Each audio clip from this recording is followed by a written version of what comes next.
What do you think diverted you from golf? Because you were tapped to be like a real golf guy, right?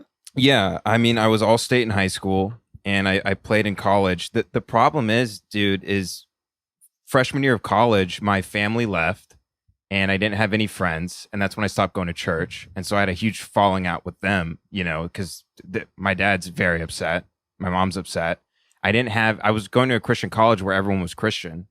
So I was very isolated. I was very lonely. You were also living in an empty house by yourself. I was living in the empty house that I grew up in because mom had That's where you met Katie at college? Yeah, that's where I met Katie. So my first year, I gained they call it the freshman 40. I gained about 50 pounds. So you just lost interest in golf. I lost all confidence in myself. I thought I was an asshole because I didn't have any friends. I ate alone every day.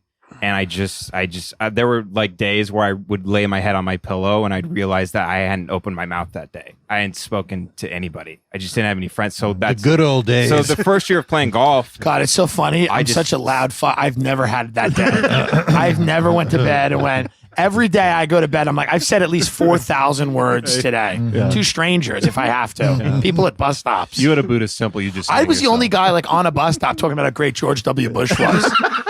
Like coked out of my head, just on a bus stop in Long Island, being like, yeah, these fucking liberals, they're trying to take everything from us. Some Spanish lady like nodding with her two babies. I'm like, you support Bush. I'm like, I remember one day I was on a bus. Dude, I mean, I turned around to a kid. We're both taking a bus, okay? I turn around to him. It's 2004, 2003, like during the election, Bush v. Kerry. And I look at, I'm taking a bus to community college. I'm stoned. I'm not even a full-time student anymore. Like I've dropped classes. And I just look at this guy in the bus and I'm like, it's not even Bush. I'm like, with Bush, we get fucking Cheney. And this big Long Island lug looked at me. He's like, I love Dick Cheney, man. I mean, is there anything better? Is there anything better? The tables have than turned. Being an idiot, being an ignorant moron who is nice. Barely. And here's the thing. They haven't evolved. Like, no, everyone's still doing that out there. It's Trump now. They're like, we got Donald now. Nobody gives a shit. Yeah. It's a better life. Dude, it's a life where you don't think too deeply about that. Life out there is full of people just fucking up and then getting back to zero. Just getting back to even. That's a lot of my friends. Just like I'd bump into a guy, I'm like, hey, Pete, how you doing? I haven't seen you in a while. He's like, got it, Dewey set me back 2 years on my plan. I'm like, you plan? What plan? He's like, set me back 2 years on my plan, but that's okay. He's like, now I'm working for my father. Doing construction with my father. I'm like, oh, good, man. That's awesome. Yeah. What about you? When's the first time you? I mean, I was going to church until I was 30. So like I was really were into it. I was in it. They let me play my fucking drums. I used to do all these videos for a church that had like 9 campuses. It's a huge church. So I'd get to do these comedy videos and shit like that. But I didn't start smoking. I didn't do anything. When I started doing stand-up at 30 is when I stopped going to church. And then I found weed at like 32. Oh, wow. Smoked that for the first time at like 32, 33. Threw up because I had like one drink and it threw me off. We're just in a garage in Clovis, California, watching, I think we were watching, what the fuck, Deer Dick?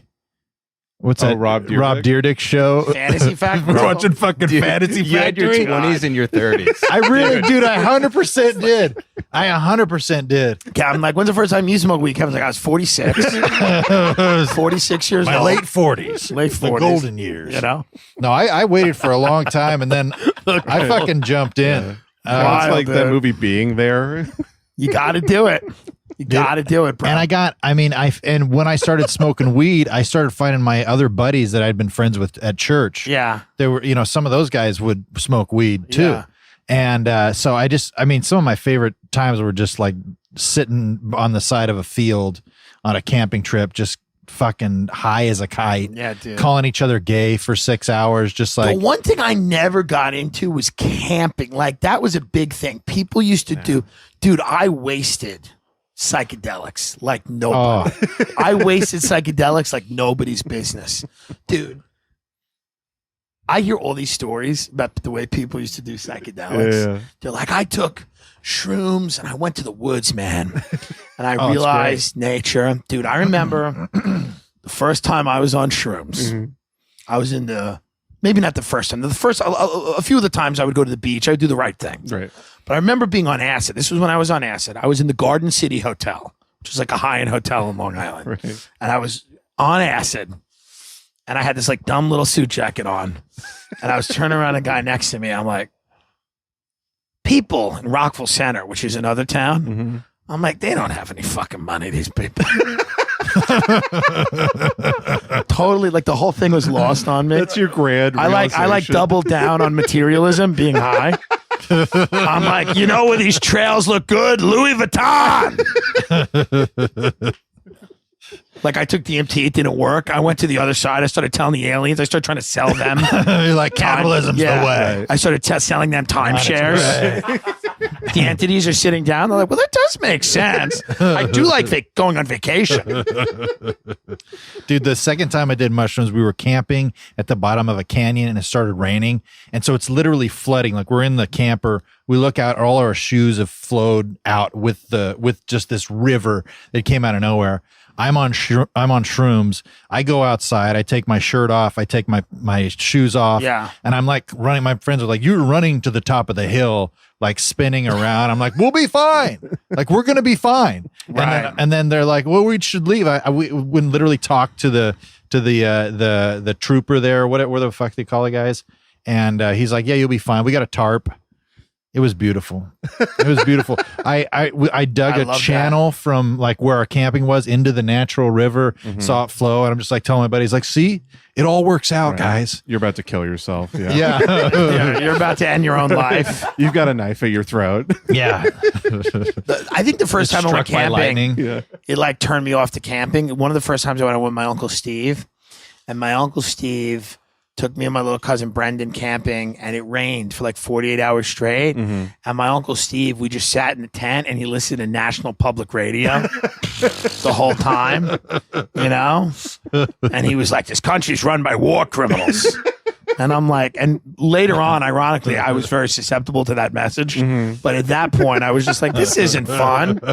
Where is the toasted marshmallow? Right. Yeah. Yeah. That's like your trippy movie visions? moment. Like the beginning of Tim Dillon is in that tent. In that tent, just sitting there. And, One day I'll rant about war criminals. yeah, I was like, one day this will be my life.